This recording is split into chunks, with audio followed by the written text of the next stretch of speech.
Video کو like کر کے آگے شیئر ضرور کر دینا۔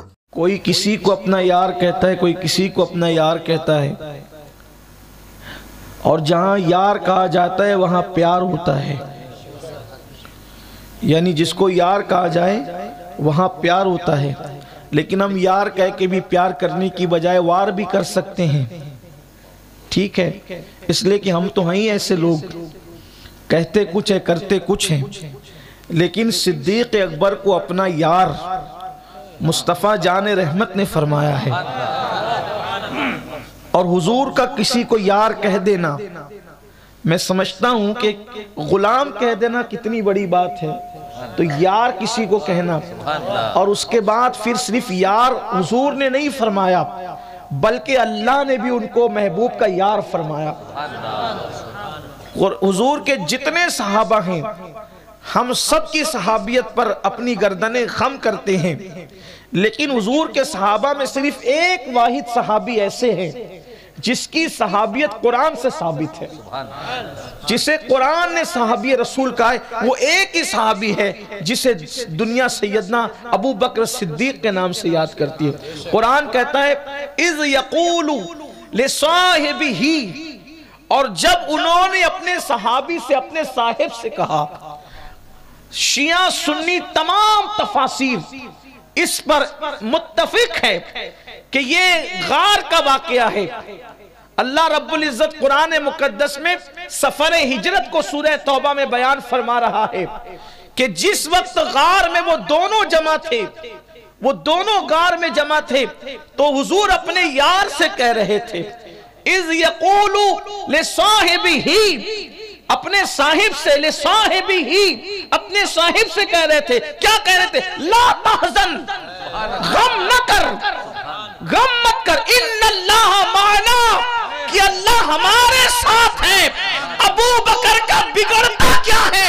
کوئی ابو بکر کی تعریف کرے نہ کرے، کوئی ان کے ساتھ رہے نہ رہے، کوئی محبت کرے نہ کرے، کوئی عشق کرے نہ کرے، ان کی تعریف تو ان کا اللہ کہہ رہا ہے، اور پھر کہتے ہیں ان اللہ معنا، ابو بکر تیرے اور میرے ساتھ اللہ ہے۔ پتا چلا ابو بکر کے ساتھ ان کا اللہ، ان کا رسول ہے، اللہ ان کے ساتھ ہے، ان اللہ معنا۔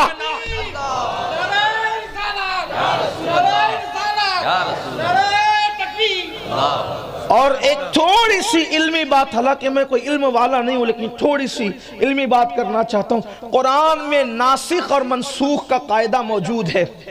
قرآن کی بعض آیتیں ناسخ ہیں، بعض آیتیں منسوخ ہیں۔ منسوخ وہ آیت ہوتی ہے جس کا تعلق محکمات سے ہوتا ہے، آیات محکمات جو ہوگی وہ منسوخ ہوتی ہے، لیکن جو آیات محکمات نہ ہو اور پھر وہ واقعہ ہو وہ کبھی منسوخ نہیں ہو سکتی، اس لیے کہ جس آیت کا تعلق احکامات سے ہوتا ہے، احکام سے ہوتا ہے، وہ کبھی منسوخ ہو سکتی ہے، لیکن جس آیت کا تعلق خبر سے ہو یا واقع سے ہو وہ آیت کبھی منسوخ نہیں ہوتی۔ تو یہ آیت حکم کے تعلق سے نہیں ہے، محکمات میں سے جو ہے وہ نہیں ہے، احکامات کے حوالے سے نہیں ہے، بلکہ یہ واقعہ بیان کیا جا رہا ہے، اور واقعے والی آیت کبھی منسوخ نہیں ہو سکتی۔ تو لا تحزن ان اللہ معنا جیسے کل چمک رہی تھی ویسے آج بھی چمک کر بتا رہی تھی کہ غار میں بھی اللہ رسول ابو بکر کے ساتھ ہے، آج بھی ابو بکر کے ساتھ اللہ رسول ہے، اور قیامت تک اللہ رسول ابو بکر کے ساتھ ہے۔ اب اگر کوئی اللہ رسول کا ساتھی بننا چاہتا ہے تو اس کے لیے ضروری ہے کہ وہ ابو بکر کا ساتھی، وہ ابو بکر صدیق کے ساتھ رہے۔ تو میں نے بھی چاہا کہ حضور کے یار کا ذکر ہو، اور کس کا ذکر؟ کون؟ ابو بکر صدیق۔ کون ابو بکر صدیق کی ابھی بعد میں ذکر آئے گا۔ پہلے میں آپ کو یہ بتاؤں کہ حضرت سیدنا حسان بن ثابت حضور کی شان میں نعتیں لکھ کر لاتے تھے، حضرت نابغہ جادی بھی لاتے تھے لکھ کر، حضرت سیدنا ابو موسیٰ اشعری بھی لکھ کر لاتے تھے، مولائے کائنات نے بھی لکھی ہے، سیدہ فاطمہ الزہرا نے بھی اپنے بابا کی نعت بیان کی ہے، ام المومنین حضرت عائشہ صدیقہ نے بھی نعت بیان کی ہے۔ یہ نعت بیان کرنے والوں میں ایک شعراء کی بڑی فہرست ہے، لیکن اس میں حضرت حسان بن ثابت کا نام ایک انفرادی حیثیت سے اس لیے ہے کہ حضرت حسان بن ثابت کو یہ شرف حاصل ہے کہ حضور علیہ السلام کی یہ تازہ تازہ نعتیں لکھ کر لاتے اور پھر حضور سے کہتے کہ حضور میں لکھ کر لایا ہوں، تو حضور علیہ السلام ان کو منبر پہ کھڑا کرتے اور حضور علیہ السلام جب وہ جلوہ فرما ہوتے زمین پر اور کہتے حسان پڑھو، میری نعت پڑھو، اور وہ نعت پڑھتے اور حضور خوش ہوتے اور جھومتے بھی اور داد بھی دیتے، مسکراتے بھی حضور علیہ السلام۔ اسی لیے جب کوئی نعت کا نعت پڑھتا ہے تو مجھے وہ خیال آتا ہے کہ حضور اب بھی مسکرا رہے ہوں گے۔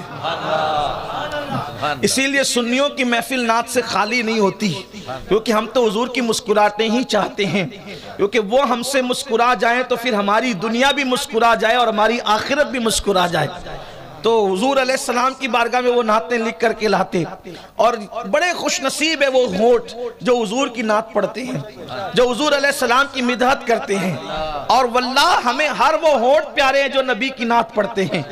اللہ اکبر۔ ابھی نعت پڑھی جا رہی تھی، ایک نعت آپ نے وہ سنا، وہ کمال حسن حضور ہے کہ گمان نقص جہاں نہیں، یہی پھول خار سے دور ہے، یہی شمع ہے کہ دھواں نہیں۔ امام اہل سنت کا بھی کیا کہنا، وہ کہتے ہیں وہ کمال حسن حضور ہے۔ ایک تو حسن ہے، حسن ہی بڑا کمال ہوتا ہے، پھر انہوں نے جوڑا حسن کے ساتھ کمال کو کہ وہ حسن کا کمال ہے، وہ کمال حسن، کمال کا، وہ کمال کا حسن حضور ہے۔ حضور کا حسن اتنے کمال کا ہے کہ گمان نقص، کہ کوئی نقص کا، کوئی عیب کا گمان بھی نہیں ہو سکتا۔ نظر آنا تو دور کی بات ہے، نکال لے جانا تو دور کی بات ہے، بیان کرنا تو دور کی بات ہے، گمان بھی نہیں ہوتا۔ دیکھو کہیں ایسا ہوتا ہے کہ جب وہ نقص نہیں ہو لیکن نقص کا گمان ہو سکتا ہے۔ مثال کے طور پر کسی کے چہرے پہ بیٹھی ہے مکھی، لیکن کسی کے چہرے پہ لگا ہوا ہے مسا ہے لیکن لگتی ہے مکھی، تو گمان ہوتا ہے کہ یہ نقص تو نہیں ہے، حالانکہ وہ عیب نہیں تھا، نقص نہیں تھا، لیکن گمان ہو گیا۔ لیکن اللہ نے محبوب کو ایسا کمال کا حسن دیا کہ حضور کا حسن دیکھنے والوں کو کبھی نقص کا گمان بھی نہیں ہوا۔ اس کو بیان کرنا تو دور کی بات ہے، گمان بھی نہیں ہوا۔ وہ کمال حسن حضور ہے کہ گمان نقص جہاں نہیں، یہی پھول خار سے دور ہے، یہی شمع ہے کہ دھواں نہیں۔